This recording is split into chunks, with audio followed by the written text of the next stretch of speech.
আজকে মূলত যাচ্ছি একটু শরীয়তপুর আমার বাইকের চতুর্থ সার্ভিসিং এর জন্য।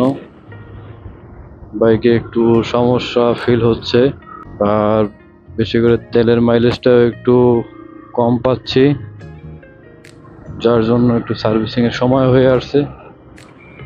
তাই একটু আজকে তাড়াতাড়ি কাজ শেষ করে বের হয়েছি।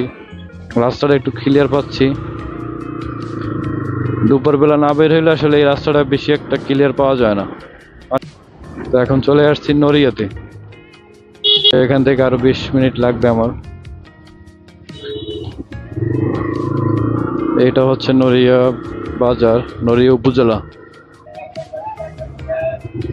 এখান থেকে আসলে ওপার জাজিরা যাওয়া যায়, নদী আছে, যদিও ব্রিজের কাজ চলমান। এখন স্কুল ছুটি হচ্ছে মনে হয়। হ্যাঁ, এই টাইমটা তো আসলে স্কুল ছুটি হওয়ারই একটা সময়। এটা হচ্ছে নড়িয়া থানা। এই হচ্ছে আপনার বিশিষ্ট হসপিটাল। বেসিক্যালি এই রাস্তাটা বেশি একটা নিরিবিলি থাকে না কখনোই।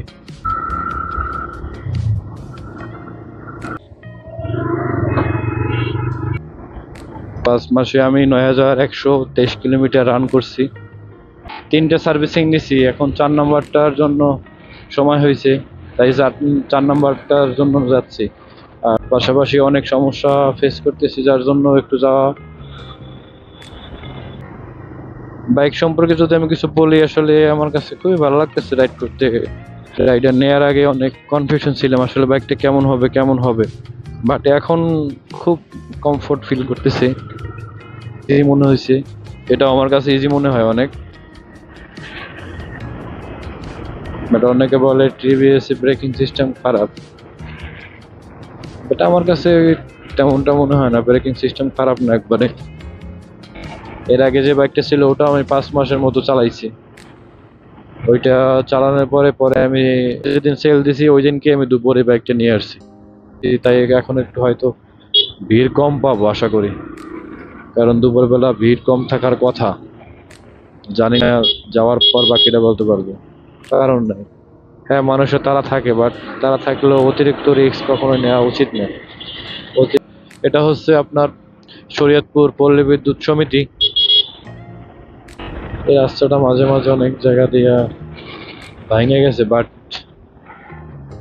সড়ক বিভাগ এটা নিয়ে কোনো মাথা ব্যথা করতেছে না। আসলে জ্যামটা কিসের, কি হয়েছে সামনে? ও আমার সামনে থাকলে আমার খুব কষ্ট হয়ে দাঁড়াবে। চলে আসছি PM তলা। শরীয়তপুর থেকে বাস যেগুলো ছাড়ে ঢাকার উদ্দেশ্যে, সেগুলো আসলে এখান থেকে দিকেই যায়। অফ ক্যামেরায় বা অন ক্যামেরায় আমার কথা বলার এক্সপিরিয়েন্স কখনোই ছিল না।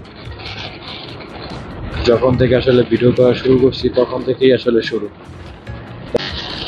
যাওয়ার সময় এখান থেকে তেল নিয়ে যাব কাজ শেষ করে। সারাদিন থাকা লাগে বাইরে বাইরে, তোমার কাজটাও বাইরে। আশা করি শোরুমে এখন তেমন একটা ভিড় থাকবে না, যাওয়ার সাথে সাথে সার্ভিসিংটা করতে পারবো। কীভাবে সার্ভিসিংয়ে আসবো, বাট সকালে অ্যাক্সিডেন্টলি সকালে একটু সতর্কতার জন্য গাড়িটা তেলের জন্য বন্ধ হয়ে গেছিলো, বাট 2 কিলোমিটার গাড়ি ঠেলতে হয়েছে। আর গাড়ি ঠেলা যে কতটা কষ্টকর সেটা যারা গাড়ি ঠেলছে তারাই বলতে পারবে। আমি ভাবছিলাম যে বিকেল পর্যন্ত চলতে পারবো, যতটুকু তেল আছে বিকেলে তো এমনিতে শরীয়তপুর আসবো, বাট আসলে পারি নাই বিকেল পর্যন্ত। দুপুর বেলায় আটকে গেছি আমি। সামনে মনে হয় কোনো মিছিল যাচ্ছে, তাই একটু জ্যাম। তা না হলে তো এখন জ্যাম থাকা তো প্রশ্নই আসে না, যেহেতু দুপুর বেলা। কারা, ইসলাম আন্দোলন নাকি?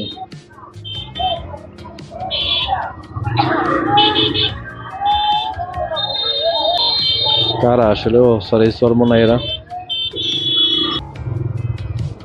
আগে এখানে শোরুম ছিল টিভিএস এর, এখন এখানে নাই, সামনে নিয়ে গেছে।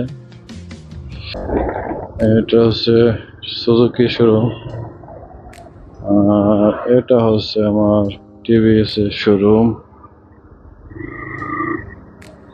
টিভিএস এর শোরুম চলে আসছে।